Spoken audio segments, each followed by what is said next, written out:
I am sitting here today with Kyle Whittington in Chesterton & Co. Cigars, the fantastic and greatest cigar lounge in all of America here in Steubenville, Ohio. Yep. Thanks for joining me. Yeah. Thanks for having me on, Matt. We've got a big weekend this weekend because we are launching the Pints with Aquinas cigar as well as the Chesterton cigar.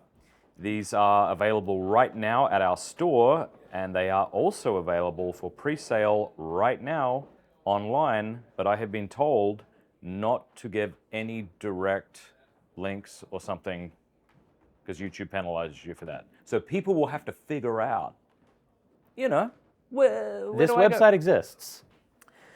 Yes. Now, so I'm pumped about this. I think this is a beautiful cigar.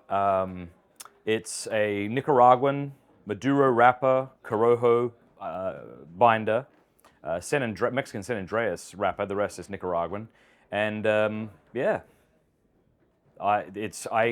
I first stepped in here to taste this the other night, I was actually afraid that I wouldn't like it and that I'd have to somehow pretend without liking. But in all honesty, I don't remember a time when I enjoyed a cigar as much. It was delicious. Yeah. So have you? And you're smoking the Chestertons. Have you had that yet? Yeah, I had one yesterday. It was really nice. It's a little lighter. I think it's a really good cigar. Like if you've never smoked cigars before, it's a good one to start out with. But it's also flavorful and pleasant enough to where if you smoke on most days, like I do, this is a fantastic. I don't know. I could smoke this any day. Are you seeing a growing trend of like young Christian Catholic men getting into tobacco? That's what everyone tells me, and I'm afraid I might be in part responsible. Yeah, I would say that you are part of that, you and Michael Knowles. But I don't know, there's this desperation for meaning out there right now that people are just trying to cling to, back to what we think of at least as a better time. And I think that cigars kind of represent that, because whenever you think of like a classy intellectual, Chesterton's probably going to be one of the first names that comes to mind, especially whenever you're talking about in Catholic context. Chesterton loves cigars. You want to emulate the people that you want to be like. And yeah, so it just makes sense that it's going to be doing that. I think part of the reason cigar smoking has become popular in this day and age is because of the onslaught of social media, 24-hour news cycle, notifications continually buzzing in our pockets. We are in this constant state of, should I be responding? Are people upset that I'm not responding? And it does create anxiety for folks. And sitting down, lighting a cigar, just like we've done here, I like to say is a commitment. Yep. By lighting this cigar and you lighting that, we've both just said to each other, all right, we got an hour. Yep, we're doing this. And I think there's something about fellas, we enjoy doing something while we converse. Yeah. Whether it's a cup of coffee or, whatever, playing golf together or something, but there's something... Yeah, well, and I love that it's almost impossible to dominate a conversation when you're smoking, because whenever I take a draw, I have to shut up. I did not think of that. Oh, that's great. I first got into cigars through my father-in-law, and I wanted to marry his daughter, and he was smoking cigars. I thought it looked kind of cool, so I tried it, and I don't know if I enjoyed it right away, but I enjoyed the idea of it. Right. I remember after getting married, my wife went away for a weekend, and I said, I'm going to go get a cigar and a nice bottle of wine, and I'm going to just, sit out in the back veranda or back porch, as you say here in America.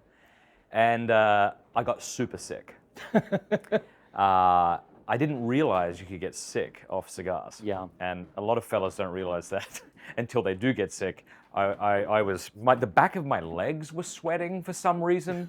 It's like, I don't want to question my body. I presume it knows what it's doing, but for the life of me, I can't figure out why that is necessary. Yeah. Well, one thing that I had a similar experience. You had an event here a few years ago, and you handed out cigars to all the attendees and whatnot. I got sick as a dog at that one. Did you? And it wasn't until I started hanging out here, they're like, oh, that means your blood sugar's cratered. Just get some sugar and you'll bounce right back. And yeah, it's true. So what are some things you would tell the rookie, someone who's like, I've never smoked a cigar before, and they'll say, I understand I shouldn't be getting Mayflowers, I should be getting the Pints with Aquinas, but I get that, and you're good. But then they say, but what do I do? What don't I do? What don't you do? Don't pretend like you know what you're doing when you don't. because if you're trying to impress everybody, oh, I know it, I'm an experienced cigar smoker. Listen, we can tell. If you've got an uneven burn, you've got this big canoe going down, clearly you don't know what you're doing. It's okay. Ask. Go smoke with somebody. When you go into a cigar shop, talk to the guy at the counter. Say, hey, what would you recommend? Here's what I'm looking for. And just, don't go into the humidor and just like shove it up your nose, because that's not really going to tell you anything. And also, I won't appreciate it as an owner, Right. It's just a way to upset people, to stick the cigar on your nose. Often they're covered in plastic too, so you're actually going to get nothing. Exactly. So yeah, just have some humility. Don't be afraid to look like an idiot. Yeah, I like that. And, and then also, like, if you are an experienced cigar smoker, you see that guy, offer him tips. It's just like, hey, I see that you're doing this. If you do this, it's going to do that. Isn't it funny? We're so arrogant, aren't we? Mm-hmm. Like, we are so arrogant. We expect to go into a place not knowing anything, but then we're terrified about admitting we don't know anything. Yeah. But what's funny is if someone came up to you in a cigar lounge and went, hey, I'll be honest, I got no idea what I'm doing, you'd be like honored to be able to initiate them in the art of smoking cigars. You wouldn't be like, ha, ha, ha. Yeah, that's the best guy to work with. Yeah. The guy that says, because like wrong and confident is a very dangerous combination. But wrong and humble, oh man, I can work with that all day. That's good. Yeah, I guess a couple of things I would say is, so a cigar is made up of, a wrapper, binder, and filler. It's leaf and only leaf. Nothing else is added. Once the cigar is hand-rolled, as these are, there is a little cap placed on the top, and if you look carefully, you'll be able to see where that kind of cap of tobacco, or of leaf ends. It's very thin, and so when you cut the cigar, you don't want to cut an inch off of your cigar. Right. You just want to cut that very little tip off, and that'll do you.